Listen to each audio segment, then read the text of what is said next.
Let's talk about seeds. There are different types of seeds and different ways you harvest seeds. Most people know how to save seeds from fruiting plants such as tomatoes, cucumbers, and bell peppers. This means the seeds are found inside the vegetable. Another type of vegetable plants are legumes. Legumes are beans, peas, peanuts, etc. They are much like fruiting plants because the seeds are found inside. Then there are root vegetables. They do not have seeds, rather a root that, depending on the type, can be reburied to produce more root crops. Examples of these are radishes, carrots, and onions. And then we come to flowering leafy vegetables. These seem to be the hardest for most people to grasp. Examples of leafy vegetables include lettuce, kale, and broccoli. Now, with the leafy vegetables, you can't cut it open and pull out seeds. So how do you get the seeds? With these leafy vegetables, most people never see the seeds because they pull out the plant long before it has a chance to set seed. Let's take lettuce for example. Before you will be able to harvest lettuce seeds, the plant must bolt. Bolting simply means it begins the process of growing flowers, and bolting is triggered by heat. Many people are surprised to hear that lettuce plants bloom after bolting, but it may take several weeks after bolting begins to harvest the seeds from the flower. But don't get too excited. The flowers don't last very long, and they are very small, and really not that pretty if you ask me. Inside the lettuce flower head, and at just the right time, you will see the blossoms start to fade and turn yellow or brown. Shortly after that, white puffs will form on top, which are similar to dandelion. The seeds are located at the bottom of each of these white puffs.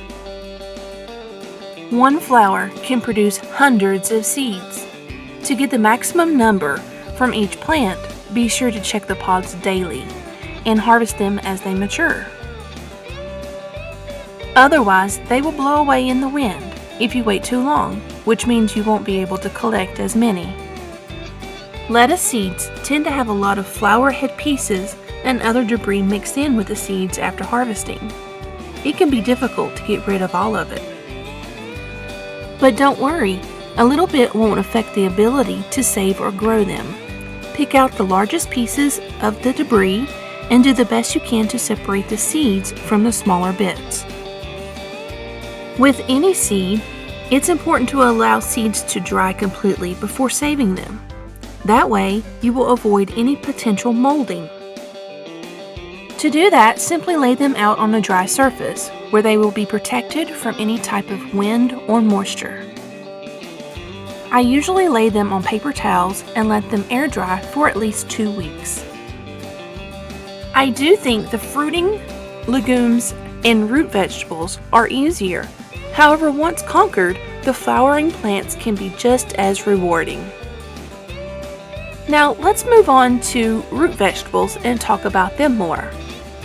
Root vegetables are quite literally the fruits of the earth, the hardy bulbs that swell and thrive beneath the soil. Above ground, they don't look like much. You may see them in a garden and wonder at the leafy stalks. The bunched green stems poking out of the earth is disorganized bunches. But a quick tug will soon reveal that when it comes to root vegetables, the real magic happens below ground. The root vegetables themselves absorb nutrients from the soil, making them very healthy. If we take onions for example, they are biennial, which means they only produce seeds every 2 years. On the second year, the part above the ground will produce a stalk with black seeds.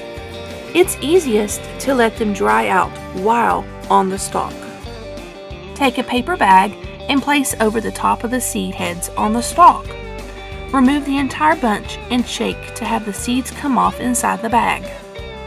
Root vegetables are all different. Take potatoes for example. They are considered root vegetables. They will grow small, white, and green arms that are called eyes. If you cut these out, along with a portion of the actual potato, they will produce more potatoes. Root vegetables can be hard to understand because of all the varieties, but are well worth the effort to learn. They are usually full of good carbohydrates and will store much longer than other plants. Legumes are fairly easy. With beans, you simply leave a few of the bean pods behind when harvesting and allow it to dry on the vine. When they turn brown, remove the seed pods and open. The seeds will come out. Make sure to continue to dry them beyond this point to make sure they will store longer term. Saving seeds from fruiting vegetables seem to be the easiest. Let me take you through the process of saving these types of seeds. The seeds I have here are from a pumpkin. These fruiting seeds are large and pretty easy to collect. You just have to pull the orange pumpkin stringy pieces away from the seeds. Once the seeds are free from the pumpkin pieces, place in a see-through glass jar or drinking glass and fill with water. Let this sit for 30 minutes or up to 24 hours. After this time frame, you will begin to see the seeds separating. Some will float and some will sink. The ones that sink are the ones you want to save. The ones floating on the top are unlikely to germinate and produce any more fruit.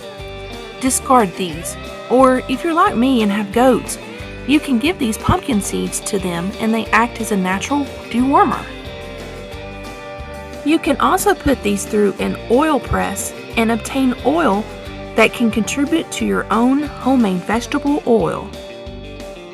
For the seeds that do sink, remove them and allow them to dry.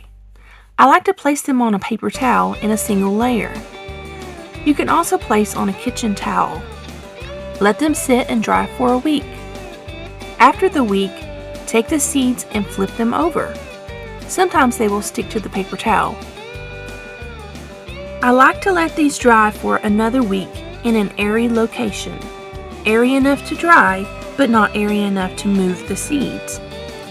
Make sure there isn't a lot of moisture in the air. Once they are completely dry, you can store in a location that will prevent them from getting wet. I like to put mine into jars and place them into cool storage. The little jars I purchased are perfect. They hold 1.5 ounces, but you can store them any way that you feel is best. Just make sure they are in a dark, dry, and cool location. Some people store the seeds in a refrigerator or freezer. I appreciate you watching this video. I hope you have picked up a few tidbits that will help you on your journey of homesteading and self-sufficiency. Please continue to help me help you by liking, sharing, and subscribing.